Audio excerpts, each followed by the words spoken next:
میں بھی خائف نہیں تختہ دار سے، میں بھی منصور ہوں کہہ دو اغیار سے، کیوں ڈراتے ہو زنداں کی دیوار سے، ظلم کی بات کو جہل کی رات کو میں نہیں مانتا میں نہیں مانتا۔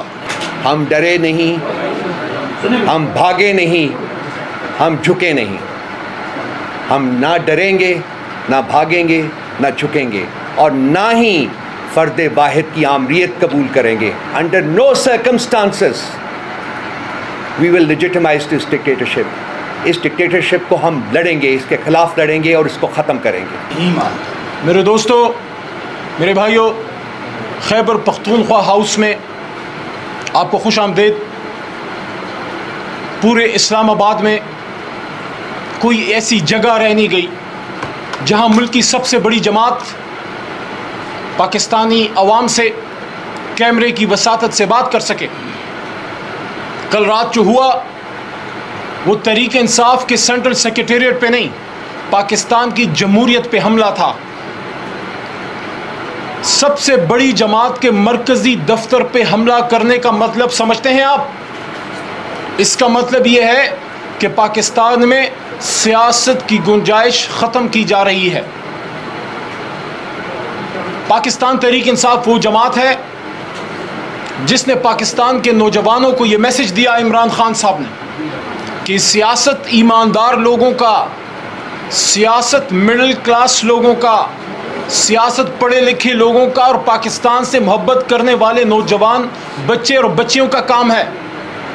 ہم نے وہ زمانہ بھی دیکھا جب پاکستان سے نوجوان ملک سے فراری تھا، وہ سمجھتے تھے کہ سیاست خدا نخواستہ کوئی بہت مالدار لوگوں کا، بڑے بڑے لینڈ لارڈس کا، بڑے بڑے انڈسٹریلسٹ کا کام ہے۔ عمران خان صاحب نے آپ کو مراد سعید دیا، ایک مڈل کلاس نوجوان۔ عمران خان نے آپ کو شہریار خان آفریدی دیا، عمران خان نے آپ کو بیرسٹر عمیر نیازی دیا، عمران خان صاحب نے آپ کو پشاور سے مردان سے عاطف خان دیا، عمران خان صاحب نے آپ کو کراچی سے خرم شیر زمان دیا، عمران خان صاحب نے آپ کو بلوچستان سے قاسم خان سوری اور کاکڑ دیے۔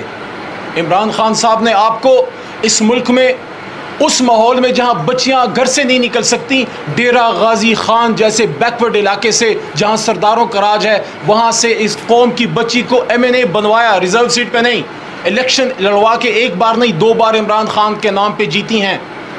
وہاں سے ہماری بہت ہی محترم زرتاج گل صاحبہ، جن کے ساتھ اس دن اسمبلی میں جو ابیوز ہوا آپ سب نے دیکھا، اور پشاور جہاں سے کبھی کوئی خیبر پختونخوا سے کوئی خاتون الیکٹ ہو کے نہیں آئی، وہاں سے شاندانہ گلزار صاحبہ کو ٹکٹ دیا اور وہ وہاں سے جیت کے آئی، ایک ٹپیکل ٹریڈیشنل پشتون معاشرے سے نکل کے الیکشن جیت کے آئیں۔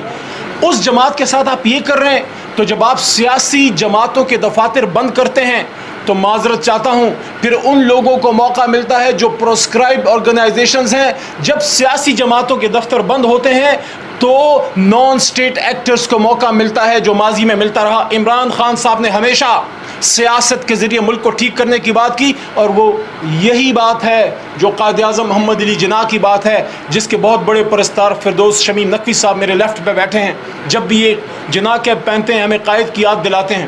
تو میرے بھائیوں اور میرے دوستوں، کل رات جو ہوا ہے آپ کیا سمجھتے ہیں؟ عمران خان صاحب کا نظریہ اور تحریک انصاف کا نظریہ ایک بلڈنگ میں ہے؟ کیا یہ بلڈنگ اس میں نظریہ بکتا ہے؟ بلڈنگ تو سر چھپانے کی جگہ ہوتی ہے، باقی تو نظریہ سینے میں ہوتا ہے، سینہ بس سینہ جاتا ہے۔ آپ نے ایک بلڈنگ تو توڑ دی، 25 کروڑ سینوں کے ساتھ کیا کریں گے؟ جہاں عمران خان صاحب سے محبت کی لو ٹمٹماتی ہے، جہاں عمران خان صاحب بستے ہیں، اور آج سے نہیں میرے دوستو، آج جو فیصلے کر رہے ہو، جب آپ بچے تھے اسکول میں پڑھتے تھے تو عمران خان یہ سبز ہلالی پرچم لے کے دنیا میں پھرتا تھا، پاکستان کا جھنڈا لہراتا تھا۔ آج آپ پاکستان کے محسن، پاکستان کے لیڈر پہ یہ جو ظلم کر رہے ہیں، میں پرسوں ان سے ملا، میں نے ان کا حوصلہ جوان دیکھا، لیکن مجھے افسوس یہ ہوا کہ یہ قوم کب تک اپنے لیڈران کو بلی چڑھتے دیکھتی رہے گی؟ کبھی پھانسی چڑھتے، کبھی لیاقت باغ راولپنڈی میں شہادت ان کی ہوتے دیکھتے، اور کبھی عمران خان صاحب جیسے لیڈر کو جو اسمبلی کے فلور پہ بھی میں نے کہا کہ ان کو گولیاں لگیں، اس کے بعد بھی انہوں نے پاکستان زندہ باد کہا۔ ہمارے ورکروں کے ساتھ کیا کیا نہ ہوا، ہمارے ورکروں کے ساتھ کیا کیا نہ ہوا۔ آپ نے دیکھا ہوگا 80 साला डॉक्टर यास्मीन राशिद, कौम की माँ, बेड पे पड़ी हुई है, कैंसर सर्वाइवर है, और उसके साथ जो हो रहा है वो तो मोहसिन है। उसने तो कोरोना के ज़माने में पंजाब को बचाया था, उसने तो पाकिस्तान को बचाया था। और कैंसर सर्वाइवर की बात होती है तो मेरे राइट पे रऊफ हसन साहब बैठे हैं। मैंने अडियाला के बाद प्रेस टॉक में भी ये बात की और आज खैबर पख्तूनख्वा हाउस में भी ये बात करूं कि सिर्फ तहरीक इंसाफ इनकी पहचान नहीं है, ये एक नाम और लिखारी हैं, इनका उठना बैठना पढ़े लिखे लोगों में है, ये एक टीचर हैं, ये एक स्कॉलर हैं और इनके डिप्लोमेटिक सर्कल्स में उठक बैठक है, अच्छे लोगों से रब्ता है, बच्चों को तहजीब सिखाते हैं। आपने एक कैंसर सर्वाइवर, एक 70+ ईयर्स आदमी के साथ जो किया, आप समझते हैं कि क्या उसकी शहरक पे अटैक करके आप उनको डरा देंगे? वो तो आज नहीं, वो तो उसी दिन प्रेस टॉक के लिए तैयार थे और परसों फिर उनको मैंने देखा कि वहाँ फिर अपने सेंट्रल ऑफिस में अपनी ड्यूटी कर रहे थे। इमरान खान साहब ने जेल में मेरे सामने जब सुप्रीम कोर्ट के कागजात पे दस्तखत किए तो इमरान खान साहब ने ये कहा कि मैं इन पर्सन आना चाहता हूँ, मैं सुप्रीम कोर्ट इन पर्सन आना चाहता हूँ। ये बात ऑन रिकॉर्ड रहे और मैं इस बात का गवाह हूँ। मुझे नहीं छोड़ा जाता इमरान खान साहब से मिलने। उस दिन भी 6.5 घंटे इंतज़ार के बाद मगरिब की अजान के करीब मुझे छोड़ा गया और मेरे सामने इमरान खान साहब ने ये बात की। जब अब ये मैं बात कर रहा हूँ शायद फिर ना छोड़ा जाए, लेकिन मैं हाई कोर्ट से ऑर्डर लेके जाऊँगा अपने लीडर के पास, चाहे जितने लोग रोकें।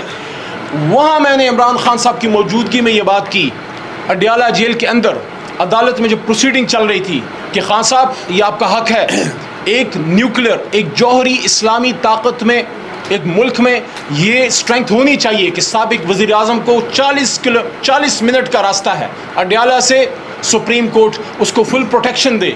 अगर ये कोई बात करता है कि सिक्योरिटी कंसर्न्स हैं, तो क्या सिक्योरिटी कंसर्न्स वज़ीर आज़म पाकिस्तान को नहीं? क्या वो घर बैठ गए हैं? क्या सिक्योरिटी कंसर्न सुप्रीम कोर्ट के चीफ जस्टिस साहब को नहीं? वो तो अपनी ड्यूटी कर रहे हैं। क्या सिक्योरिटी कंसर्न्स आर्मी चीफ को नहीं? वो तो अपनी ड्यूटी कर रहे हैं। तो फिर मतलब ये हुआ कि सिक्योरिटी कंसर्न सबको हैं, लेकिन पिक एंड चूज है। जहां हुकूमत पिक करती है कि इसको आपने अंदर रखना है, फिर सिक्योरिटी का बहाना, कोई बहाना कबूल नहीं। इमरान खान साहब को लाना पड़ेगा और उनको उसी तरह लाइव स्ट्रीम पे दिखाना पड़ेगा जिस तरह आप और लोगों को लाइव स्ट्रीम पे दिखाते हैं। अगर आप ऐसा नहीं करेंगे तो आप आर्टिकल 190 की खिलाफ वर्जी करेंगे, क्योंकि हर इदारे को सुप्रीम कोर्ट की एड में आना चाहिए। और चलते चलते लगे हाथों ये भी कह दूं, इस वक्त हम खैबर पख्तूनख्वा हाउस में बैठे हैं जो पाकिस्तान की बुनियादी इकाई है। मुझे फ़ख्र है कि मैं खैबर पख्तूनख्वा से हूँ। हम डेमोक्रेटिक लोग हैं। पश्तूनों ने वोट की ताकत से पाकिस्तान बनाया था, रेफरेंडम किया। अपने पुराने लीडर बादशाह खान को, जिनसे उनका पुराना ताल्लुक था, उसको छोड़ के कायद आज़म मोहम्मद अली जिन्ना का साथ दिया पश्तूनों ने। और सन 47 में पाकिस्तान जब आज़ाद हो रहा था, वोट की ताकत से खैबर पख्तूनख्वा पाकिस्तान का हिस्सा बना। मुझे बड़ा दुख है कि SIFC की मीटिंग में आपने खैबर पख्तूनख्वा के वज़ीर आला जनाब अली अमीन खान गंडापुर को नहीं बुलाया, या आपने अली अमीन खान को नहीं, खैबर पख्तूनख्वा के वज़ीर आला को नहीं बुलाया। आप क्या मैसेज दे रहे हैं उन पश्तूनों को जिन्होंने पाकिस्तान की खातिर आज भी कुर्बानियाँ दे रहे हैं, जिनका खून बह रहा है, जिनके घर लुट चुके हैं, जो आपकी फर्स्ट लाइन ऑफ डिफेंस हुआ करते थे। कभी ट्राइबल बेल्ट में हमारे जर्री पाक फौज को जाने की ज़रूरत नहीं होती थी, हम पश्तून डिफेंस करते थे। लेकिन आज हालत यह है कि पश्तूनों को पाकिस्तान में जीने का हक नहीं दिया जा रहा। हमारी कब्र से भी आवाज़ आएगी पख्तूनख्वा में कि पाकिस्तान जिंदाबाद। लेकिन आप भी थोड़ी मेहरबानी फरमाएं, आप मैसेज पेशावर को क्या दे रहे हैं इस्लामाबाद से, जब SIFC में आप खैबर पख्तूनख्वा के वज़ीर आला को नहीं बुलाते? वो अली अमीन खान नहीं है, उसके पीछे इमरान खान है, और इमरान खान के पीछे 25 करोड़ अवाम है। और मेरी बात सुनिए, ये जो इस्लामाबाद में हो रहा है, शहबाज शरीफ साहब, आपके इम्पोर्टेड वज़ीर दाखिला को कहना चाहता हूँ, ये सीरीज़ ऑफ इवेंट्स हो रही हैं, इस पे हमारी नज़र है। हम सिर्फ तहरीक इंसाफ के ऑफिस की का रोना नहीं रो रहे, कोई बात नहीं। मैंने तजवीज़ दी थी और मैं अप्रिशिएट करता हूँ बड़े भाई रऊफ हसन साहब को।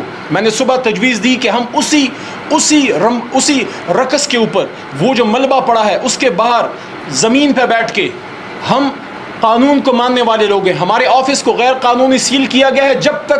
जब तक अदालत हुक्म नहीं करेगी हम उस बिल्डिंग में नहीं जाएंगे। लेकिन हम ज़मीन पे बैठ के, रोड से हट के पुरअमन अपनी कोर कमेटी का इजलास, जो आज 3:30 बजे सेंट्रल सेक्रेटेरिएट में होना था, इनका ये ख्याल था कि हम उसको कैंसिल कर देंगे। न मीटिंग कैंसिल हुई है, न जगह कैंसिल हुई है, न लोग बदले हैं। खान अगर खड़ा है तो खान के सिपाही भी